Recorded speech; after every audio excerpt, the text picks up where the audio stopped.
एगो देवर माइनरे रही एगो देवर भौजाई से कहत रही होली में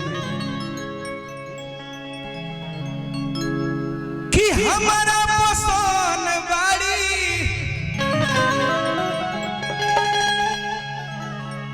अरे भाभी तोहर बहिनिया दीवाई हो दे तू ना। अब देखी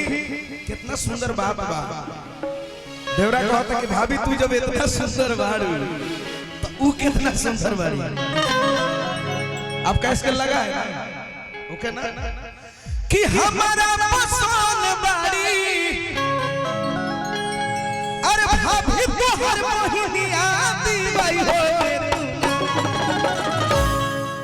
कि हमारा जोग बाड़ी कोनिया हर दीवाई हो कितना सुंदर बात। इसी में एक और भी है कि सब कर जी जाए ऐसन वैसन अरे मोर बॉडी पेंट हो जीजे को मनवा डोले कि सब कर जी जाए ऐसन वैसन अरे मोर बॉडी पेंट हो जीजे को मनवा जीजे पामनवा दीदिया रे दीदिया जीजे पामनवा दीदिया रे दीदिया जीजे पामनवा सब कर जी चाहे ऐसन वैसन मोर बाजी पे जीजे पामनवा डोले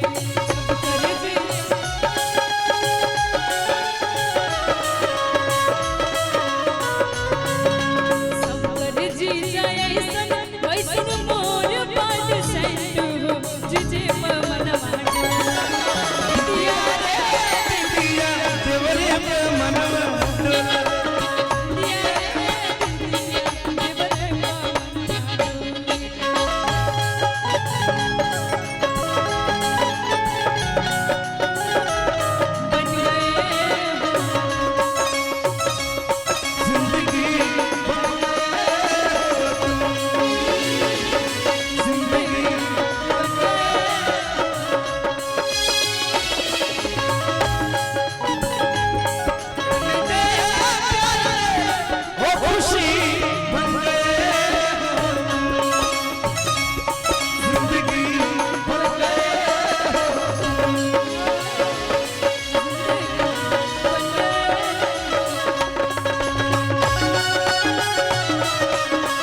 देवरा का कहता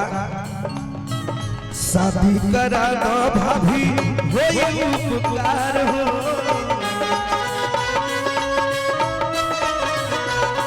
हम चाहिए हो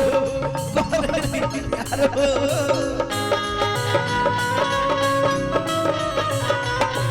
मैंने क्या हो जाए अरे को आपको दिए आप रखिए नहीं तो आपके तेरे हम ले लिए शादी करा दो भाभी वही उपकार हो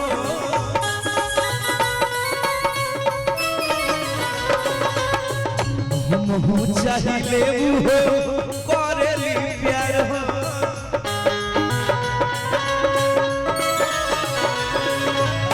जानता नहीं रानी बना के राखो रानी